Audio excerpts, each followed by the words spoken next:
Cinco de Mayo.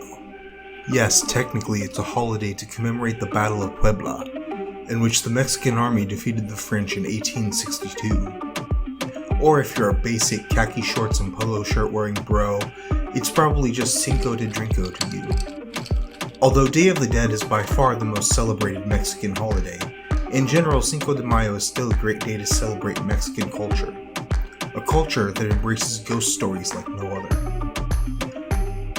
Many of us are unfamiliar with the mythical creatures, like the chupacabra, evil spirits, real ghosts, and demons that haunt Mexico. The chupacabra is a far more recent legend compared to other haunted tales. This creature made its first appearance in 1995. The beast is described as resembling a miniature bear or a large dog, or perhaps a hybrid, with a row of spines that spans the neck to the base of its long tail. Has been spotted in Puerto Rico, Mexico, and throughout the United States. Many stories have circulated in Mexico of a 4-foot-tall, freakish animal which would suck the blood from livestock and family pets who are left outside at night. But let's face it, El Chupacabra is just another Bigfoot. A much creepier tale is that of the Isla de las Muñecas, also known as the Island of the Dolls.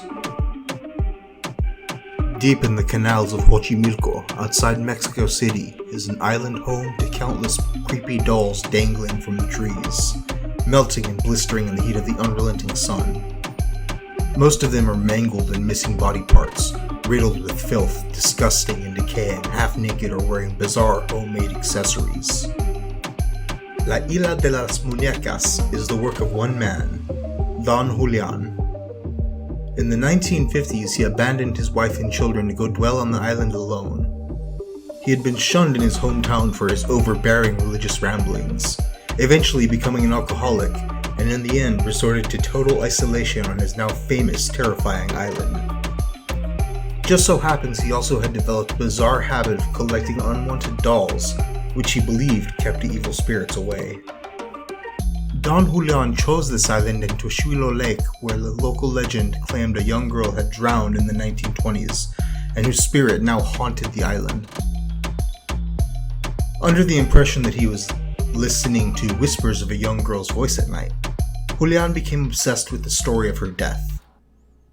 He believed he could please her spirit with his dolls, as well as protect himself from the evil spirits that might beckon him to a watery grave. Julian grew fruits and vegetables, which he bartered with the locals. By then, they realized Julian was no threat to them, despite being obviously insane. The only goods he asked for in return were the dirty used dolls that people might have.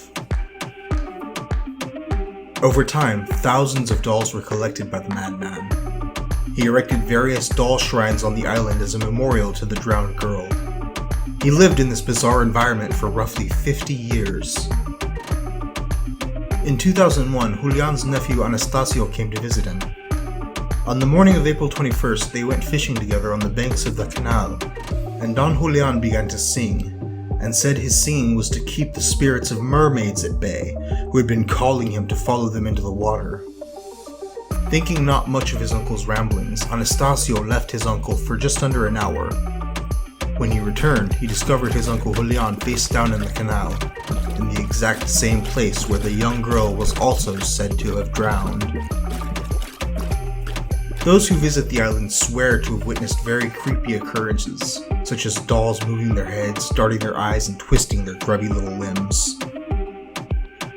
And this isn't the only Mexican tale of a drowned child. There is also a widely spread story of La Llorona, or the Weeping Woman. This story dates back to the time of the conquistadors. Most versions of her story paint her as a woman scorned by a rich man with whom she had 2 children. After she found her husband with another woman, she brought her children to a river at night and drowned them before killing herself, but was subsequently left to haunt the world as a ghost in search of her children's replacements. While the stories might differ, the details of La Llorona's appearance are always of a pale woman in a white dress, wailing, and by water. Many claim to see her, and just about every child who's ever heard her story says she has appeared in their nightmares, or even that they've heard her cries while awake. Mexico is known for many other ghost stories, which have been told around campfires on Cinco de Mayo. It's a holiday more widely celebrated in the USA than it is in Mexico itself.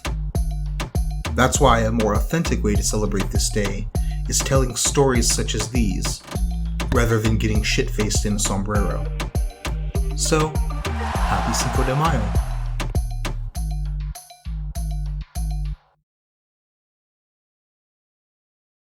Hola, fellow fiends! Don't forget to subscribe and join our Discord to help us celebrate every terrifying day.